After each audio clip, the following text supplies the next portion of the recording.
تو اس عورت کو یہ کہنے کا اور اس شکایت کا کوئی ادھیکار نہیں ہے، کوئی حق نہیں ہے کہ وہ 12 بجے آتا اور 1 بجے آتا ہے۔ کیا کرے گا کہ تمہارے پسینے کی بدبو سونگے گا؟ میری بہنوں، ایک نصیحت تمہارے لیے بھی سنو۔ اکثر شکایتیں سننے میں آتی ہیں، کیا میرا شوہر 12 بجے رات میں گھر آتا ہے، میرا شوہر 1 بجے رات میں گھر آتا ہے۔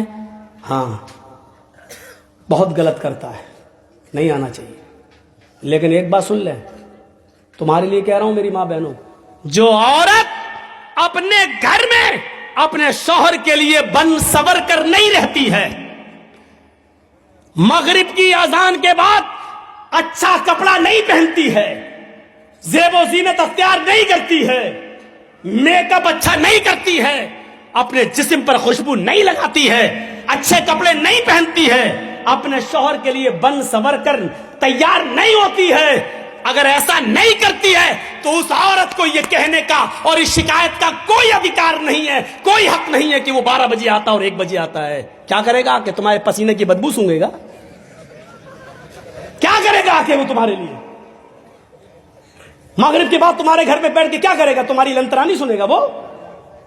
ہاں، تمہیں شکایت کا پورا حق ہے۔ جب مغرب کے بعد منہ ہاتھ دھل کر میک اپ کر کے لپسٹک لگا کے کریم پاؤڈر لگا کے نہیں چپڑ کے اچھے کپڑے پہن کر تم ریڈی رہو اور اپنے شوہر کو 10 بار فون کرو، کہاں ہو، جلدی آؤ نا، میں سو جاؤں گی پھر آؤ گے۔ 10 بار فون کرو، بلاؤ، پھر تمہیں شکایت کا حق ہے کہ میرا شوہر میرے پاس نہیں آتا ہے۔ رہو گی گھر میں بھنگن بن کر، پھر وہ آئے گا رات کے، کیا کرے گا وہ آ کر؟ پھر تو وہ اسی آفس والی کے پاس بیٹھے گا جس آفس میں اس کے ساتھ کام کرتا ہے، کیونکہ وہ اس کے لیے بن ٹھن کر بیٹھی ہوئی ہے۔ اگر رات میں کوئی شوہر 1 اور 2 بجے تمہارے گھر آ رہا ہے تو اس کی ذمہ دار بھی تم ہو۔ تم نے کیسے اس کو اتنی آزادی دی ہے؟ تمہارے پیار میں کوئی کمی ضرور ہے، تمہارے میک اپ اور زیب و زینت میں کوئی کمی ضرور رہ گئی ہے، ورنہ وہ مغرب کے بعد گھر چھوڑ کے جاتا کیسے ہے سمجھ میں نہیں آتا مجھے۔ اطاعت، ورنہ اتنا بڑا حق، برا مت مانیے گا۔ اللہ کے نبی صلی اللہ علیہ وسلم نے عورت کو اتنا حکم دیا ہے کہ شوہر کی اطاعت اتنا کرے گی کہ اگر شوہر اپنی بیوی کو اپنی کسی خاص ضرورت کے تحت بلا رہا ہے، دن بھر آفس میں کام کر کے تھکا ہوا آیا ہے، اس نے شادی اس لیے کی ہے تاکہ اس کو سکون حاصل ہو، لِتَسْكُنُوا إِلَيْهَا، تمہاری بیویاں تمہاری سکون کا ذریعہ ہیں۔ جب بیوی سے سکون ہی نہ ملے تو کہاں جائے وہ؟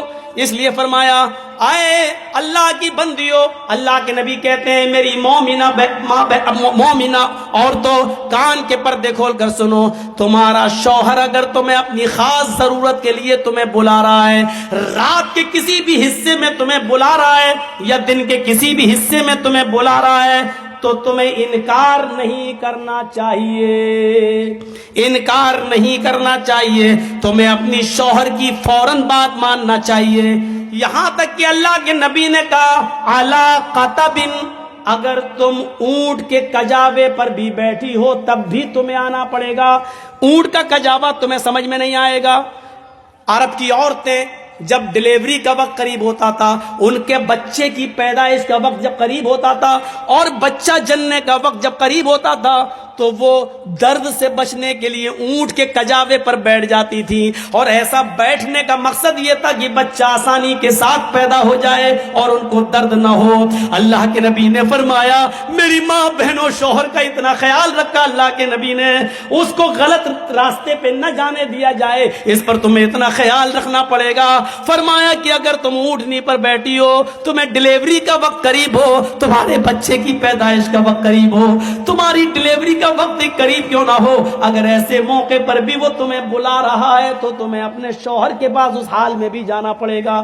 حالانکہ یہ ایک مقصد ہے بتانے کا، یعنی اتنا بڑا مقام ہے، لیکن اتنا بڑا ظالم کوئی شوہر نہیں ہوگا جو اپنی بیوی کو اس حال میں بلائے گا کہ بچہ پیدا ہونے والا اور ہم اس کو اس حال، اتنا ظالم نہیں ہوتا کوئی مرد، اتنا ظالم نہیں ہوتا ہے۔ لیکن ایک مرد کی اہمیت بتائی ہے کہ دیکھو وہ دن بھر تھکا مارا آیا ہے، وہ باہر اس نے ہزاروں قسم کی لڑکیوں کو دیکھا ہے، اس کا دل بہک بھی سکتا ہے، پھسل بھی سکتا ہے، اس لیے اس کو سب سے زیادہ گھر آنے کے بعد تمہارے سکون کی ضرورت ہے۔ سنو میری، اللہ کے نبی نے فرمایا، سنو اللہ کی بندیو، تمہارا شوہر اگر تمہیں اس حال میں بلاتا ہے کہ تم چولہے پر بیٹھی ہو، روٹی پکا رہی ہو، تب بھی تمہیں سب کو چھوڑ کے آنا پڑے گا. روٹی جلتی ہے تو جل جائے, ہانڈی میں گوشت پکتا ہے, جلتا ہے تو جل جائے, جلدی سے گیس چولہا بند کرو اور اپنے شوہر کے پاس جاؤ.